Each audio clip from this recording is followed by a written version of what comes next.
warahmatullahi wabarakatuh. Hai teman-teman, apa kabar semuanya? Semoga kita semua dalam keadaan sehat walafiat. Amin. Alhamdulillah. Selanjutnya, sebelum memulai pembelajaran pada pagi hari ini, Ibu akan membacakan Imtak Quran Surat Al-Anbiya ayat 25 yang berbunyi Bismillahirrahmanirrahim. Wa ma arsalna min qablika min rasulin illa nuhiya ilaihi annahu la ilaha illa ana fa'budun. Yang artinya, dan kami tidaklah mengutus seorang rasul sebelum kamu, melainkan kami wahyukan kepadanya bahwasanya tidak ada Tuhan yang hak melainkan aku. Maka sembahlah olehmu sekalian akan aku. Ini kita akan menyaksikan kisah Nabi Nuh alaihi salam. Nabi Nuh merupakan nabi ketiga. Nabi Nuh memiliki keteladanan, bersifat sabar dan tidak putus asa. Sabar artinya mampu menahan diri, tahan terhadap segala cobaan dan tidak tergesa-gesa. Sabar harus diiringi dengan usaha dan berdoa kepada Allah Subhanahu wa taala. Tidak putus asa artinya tetap berusaha berdakwah meskipun banyak umat yang menentangnya. Kisah Nabi Hud alaihi salam. Nabi Hud memiliki sifat sabar, gigih, dan tegas. Sifat mulia ini ditunjukkan ketika Nabi Hud berdakwah menghadapi kaum Ad yang sombong dan membangkang. Bersabar dengan segala rintangan yang ada, tidak berputus asa walaupun sulit dan banyak rintangan. Gigih artinya tetap bersemangat melaksanakan tugas tanpa henti dan berusaha sampai berhasil.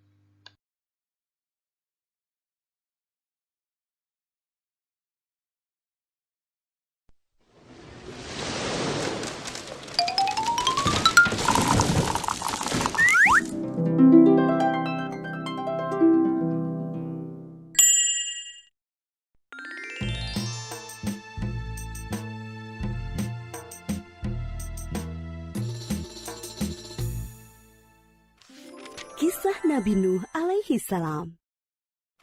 Setelah Nabi Idris alaihi salam wafat, sedikit demi sedikit iman masyarakat mulai menipis. Iblis dan pasukannya semakin gemar menggoda mereka. Kemudian mereka mulai senang membuat patung. Mereka membuat patung untuk menghormati para pahlawan, leluhur, tokoh-tokoh yang sudah mati. Patung-patung itu diberi nama sesuai nama para tokoh itu. Dari sekedar penghormatan, lama-kelamaan mereka mulai menyembah patung-patung itu. Mereka percaya bahwa patung-patung itu mempunyai kehebatan dan kekuatan yang bisa melindungi dan menentukan nasib mereka. Di antara patung-patung yang disembah itu, ada 5 yang paling mereka agungkan, yaitu Wa'ad, Suwa, Yahud, Yauk, dan Nasr. Inilah asal mulanya manusia menyembah patung dan berhala. Tentu saja, ini semua hasil pekerjaan iblis dan pasukannya yang berusaha sekuat tenaga menyesatkan manusia agar tidak menyembah Allah dan masuk neraka bersama mereka. Allah tidak membiarkan manusia tersesat semuanya tanpa petunjuk. Maka Allah memilih Nuh alaihi salam untuk mengingatkan kaumnya agar mereka meninggalkan penyembahan dan berhala dan kembali menyembah Allah Subhanahu wa ta'ala. Siapakah Nuh alaihi salam? Nuh adalah cucu dari Nabi Idris. Fisiknya kuat, terbukti dari umurnya yang sangat panjang, sekitar 1000 tahun. Hatinya mulia dan sabar luar biasa. Pikirannya juga sangat cerdas, rendah hati, soleh, dan taat kepada Allah. Nabi Nuh adalah Rasul Allah Subhanahu wa ta'ala yang pertama. Sebelumnya, Allah hanya mengangkat nabi-nabi saja. Mulailah Nabi Nuh berdakwah kepada kaumnya. Nabi Nuh mengajak mereka untuk memohon ampun atas dosa-dosa mereka dan kembali menyembah Allah agar tidak terkena azab dari Allah. Sangat tekun Nabi Nuh mengajak kaumnya dengan berbagai cara, dengan terang-terangan di hadapan banyak orang, dengan diam-diam mendatangi seorang demi seorang. berulang-ulang, siang dan malam, selama kurang lebih 950 tahun lamanya. Tetapi sedikit sekali yang mengikuti seruan Nabi Nuh. Kebanyakan dari pengikutnya ini adalah orang miskin dan pekerja kasar. Jumlahnya sekitar 80 orang. Yakni sebagian besar kaumnya tidak mau mengikuti ajaran Nabi Nuh. Mereka bersikap angkuh dan sombong dengan menutup rapat-rapat telinga mereka jika Nabi Nuh mulai berbicara untuk mendakwahi mereka. Bahkan mereka menantang Nabi Nuh agar mendatangkan azab yang diancamkan oleh Allah Subhanahu wa Ta'ala. Nuh, sudahlah, berhenti bicara. Percuma, kami tidak akan percaya. Sekarang begini saja, datangkan azab itu pada kami jika kau memang benar. Kami yakin tidak akan ada azab yang menimpa kami karena kelakuan kami. Kau hanya berdusta. Nabi Nuh mengadu kepada Allah tentang pembangkangan kaumnya yang terlaluan. Allah berfirman bahwa memang pengikut Nabi Nuh tidak akan bertambah. Hanya 80 orang itu saja. Selebihnya mereka semua tidak akan beriman karena mereka sudah sangat sesat.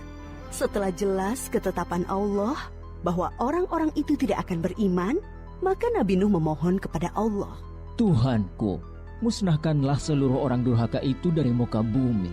Mereka hanya membuat kerusakan dan melahirkan anak-anak yang durhaka. Kemudian Allah memerintahkan Nabi Nuh untuk membuat kapal yang besar. Pada masa itu ilmu perkapalan belum berkembang dengan baik.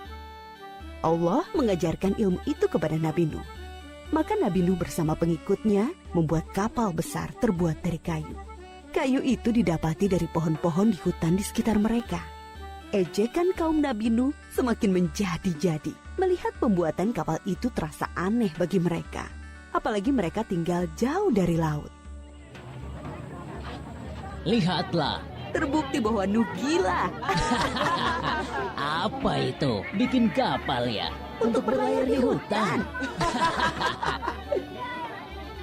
Nabi Nuh dan pengikutnya bersabar dan tetap tekun menyelesaikan kapal itu. Akhirnya kapal besar itu selesai. Inilah kapal besar pertama yang dibuat oleh manusia. Kemudian Allah memerintahkan untuk mengumpulkan binatang-binatang sepasang-sepasang, jantan dan betina. Semua diangkut ke dalam kapal bersama orang-orang beriman. Semua keluarga Nabi Nuh, termasuk yang diangkut ke dalam kapal, kecuali istri dan salah satu anaknya, Kan'an. Mereka tidak mau masuk ke dalam kapal. Mereka tidak beriman dan termasuk orang durhaka. Sementara itu, langit menjadi gelap. Angin bertiup kencang, petir menggelegar. Hujan turun sangat lebat. Dari dalam tanah memancar air yang semakin deras. Juga dari dalam rumah-rumah penduduk, dari dapur-dapur mereka. Dengan cepat, air membanjiri bumi. Makin lama makin tinggi, menenggelamkan rumah, pohon-pohon, dan tentu saja orang-orang di luar kapal Nabi Nuh. Ketika Nabi Nuh melihat sekelilingnya dari atas, tampak putranya, Kan'an, sedang menyelamatkan diri dari banjir. Karena kasih sayangnya kepada anaknya, Nabi Nuh berseru, Anakku sayang, masuklah ke dalam kapal ini. Tidak ada yang bisa selamat dari azab ini kecuali yang berada di dalam kapal. Tidak, ayah. Aku akan memanjat bukit yang tinggi. Pasti aku akan selamat. Tiba-tiba datang gelombang besar dan Kan'an tidak terlihat lagi. Dia termasuk yang dibinasakan. Nabi Nuh sangat sedih, tetapi beliau menerima keputusan Allah. Di dalam kapal, Nabi Nuh bertasbih, memohon ampun dan berdoa tidak henti-hentinya bersama orang-orang beriman. Setelah beberapa hari, Allah memerintahkan bumi untuk menelan banjir itu. Hujan berhenti, air pun surut masuk ke dalam tanah. Kapal pun berlabuh di daratan lagi. Orang-orang beriman keluar dari kapal dengan tetap bertasbih. Syukur yang tiada terkira. Mereka memulai hidup baru tanpa gangguan orang-orang kafir yang sudah tenggelam, dibinasakan Allah karena kesesatan mereka. Kisah Nabi Nuh memberikan kita pelajaran bahwa durhaka kepada Allah dan tidak patuh kepada Rasul utusannya membuat manusia ditimpa azab di dunia ini maupun di akhirat.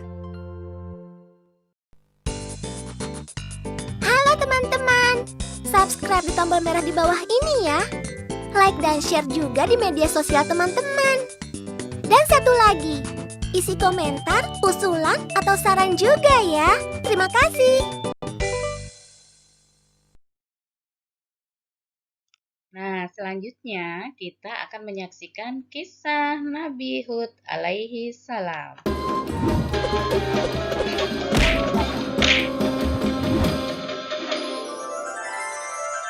Kisah Nabi Hud alaihi salam. Setelah peristiwa banjir besar berakhir, Nabi Nuh dan pengikutnya memulai kehidupan yang baru dalam keimanan yang tinggi kepada Allah Subhanahu wa Ta'ala tanpa gangguan orang-orang kafir. Keturunan mereka kemudian menyebar ke berbagai wilayah yang luas. Ad adalah keturunan Nabi Nuh dan putranya Sam bin Nuh. Keturunan Ad kemudian dikenal sebagai kaum Ad. Kaum Ad bertumbuh tinggi besar, kuat, dan cerdas. Mereka tinggal di daerah dekat Yaman. Kaum Ad dianugerahi Allah daerah yang subur, sungai-sungai yang mengalir, kebun-kebun yang luas, dan hasil bumi yang melimpah. Kaum Ad pandai dalam tata kota dan pemerintahan. Mereka mahir membuat bangunan-bangunan tinggi, megah, dan indah dari gunung pasir di puncak-puncak bukit. Mereka juga membuat benteng-benteng yang kokoh dan saluran irigasi dan kolam-kolam. Ternak mereka pun berkembang dengan baik. Dengan anugerah Allah yang luas dan kerja keras mereka itu, kaum Ad menjadi makmur dan lebih maju dari kaum lainnya, serta lebih disegani. Hal ini membuat mereka sombong dan bermegah-megahan. Mereka menilai kemuliaan berdasarkan kekayaan dan kekuasaan. Pada mulanya, mereka adalah kaum beriman yang menyembah Allah.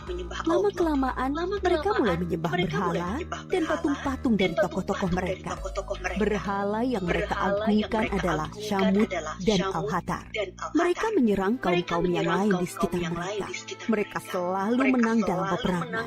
Mereka berlaku kejam dan sewenang-wenang terhadap para tawanan. Kehidupan sehari-hari mereka kemudian dipenuhi maksiat, penindasan kepada yang lemah, dan kedurhakaan kepada Allah. Di tengah masyarakat yang rusak itu, Nabi Hud alaihi salam diutus Allah untuk menyampaikan ajarannya. Nabi Hud berasal dari keluarga kaya dan terpandang di kalangan kaum Ad. Akhlaknya mulia, cerdas, dan tidak terpengaruh oleh kerusakan kaumnya. Setelah sampai perintah Allah, mulailah beliau berdakwah mengajak kaumnya untuk kembali menyembah Allah. Hai kaumku, sembahlah Allah, tinggalkanlah berhala-berhala itu. Aku tidak meminta imbalan kepadamu atas semua ini. Upahku hanyalah dari Allah. Nabi Hud berdakwah dengan sabar tanpa putus asa. Tak henti-hentinya mengajak kaumnya untuk bertakwa kepada Allah agar mereka terhindar dari azab Allah, sehingga mereka tidak mengalami nasib yang sama dengan kaum Nabi Nuh. Tetapi kebanyakan kaum tidak mau mengikuti ajakan Nabi Hud. Mereka bersikeras untuk tetap menyembah berhala. Mereka menganggap Nabi Hud lemah akal dan jiwa. Dengarlah Hud, sembahan-sembahan kami telah mengutukmu sehingga engkau menjadi gila. Ucapanmu ngelantur, kacau. Itu karena kau menghina sembahan-sembahan kami. Kami tidak percaya pada ucapanmu. Datangkanlah azab yang telah engkau ancamkan. Kami tidak takut sedikit pun. Nabi Hud mengadukan kepada Allah atas perlakuan kaumnya. Beliau menyerahkan kepada Allah urusan pembalasan terhadap para pembangkang itu. Kemudian Allah menurunkan musim yang panjang yang membuat sungai-sungai dan sumur-sumur menjadi kering. Tanaman dan binatang ternak banyak yang mati. Kaum Ad dilanda kelaparan dan kehausan yang parah. Keadaan ini berlangsung beberapa tahun. Nabi Hud terus mengajak kaumnya untuk kembali menyembah Allah. Wahai kaumku, mohonlah ampun kepada Allah. Niscaya Dia akan menurunkan hujan yang lebat dan menambah kekuatanmu. Tetapi kebanyakan dari kaum Ad itu tetap pada kesesatannya. Mereka memohon-mohon pada berhala itu untuk segera mengakhiri kemarau dan menurunkan hujan. Mereka tetap tidak mau menyembah Allah. Akhirnya tibalah ketetapan Allah yaitu azab yang diancamkan kepada mereka. Muncul awan hitam membentang di langit. Gumpalan awan hitam itu sangat tebal dan luas. Orang-orang kafir melihat awan hitam itu sangat gembira. Mereka berlarian sorak-sorai menyongsong awan itu. Mereka mengira hujan lebat akan turun sebentar lagi. Sesembahan kita telah mengabulkan doa kita. Hujan akan turun. Kesengsaraan kita akan segera hilang. Ternyata dugaan mereka salah besar. Gumpalan awan itu adalah azab dari Allah untuk orang-orang kafir. Terdengar suara gemuruh yang menakutkan. Bertiup angin yang sangat kencang. Angin itu dingin sekali rasanya. Orang-orang yang semula berkumpul menyambut hujan menjadi panik berhamburan mencari perlindungan.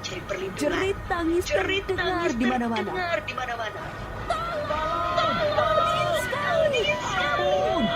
Aku tidak tahan.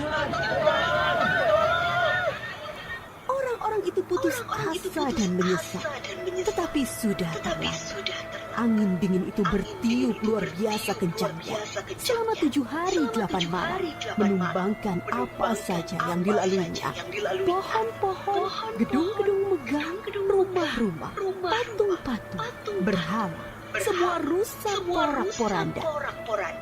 Setelah 7 hari 8 malam, topan itu berhenti. Negeri kaum Ad yang megah telah rusak binasa. Mayat-mayat orang kafir bergelimpangan di mana-mana. Tubuh yang tadinya gagah perkasa menjadi seperti batang pohon yang lapuk. Hanya Nabi Hud dan pengikutnya yang diselamatkan oleh Allah dari azab itu. Mereka kemudian hijrah ke Hadramaut, membangun kehidupan baru di sana. Mereka hidup sejahtera dengan beriman kepada Allah Subhanahu wa Ta'ala. Nabi Hud wafat di tempat baru itu. Kisah Nabi Hud mengajarkan kepada kita bahwa kekayaan, kepandaian, kekuatan tubuh yang dibangga-banggakan kaum Ad akhirnya musnah. Kesombongan dan kesesatan kaum mereka mengundang amarah Allah. Kita harus menjadi umat yang maju dan kuat, tetapi jangan meninggalkan keimanan dan ketakwaan kepada Allah.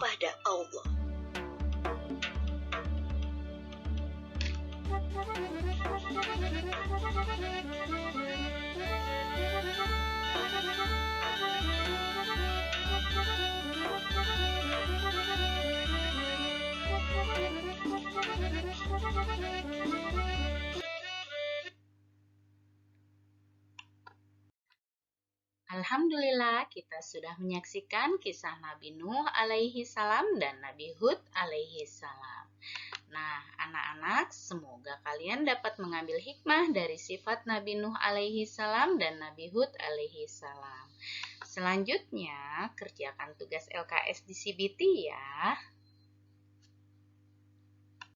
Baiklah, kita tutup dengan membaca hamdalah. Alhamdulillahirabbil alamin. Semangat menjada wajada. Wassalamualaikum warahmatullahi wabarakatuh.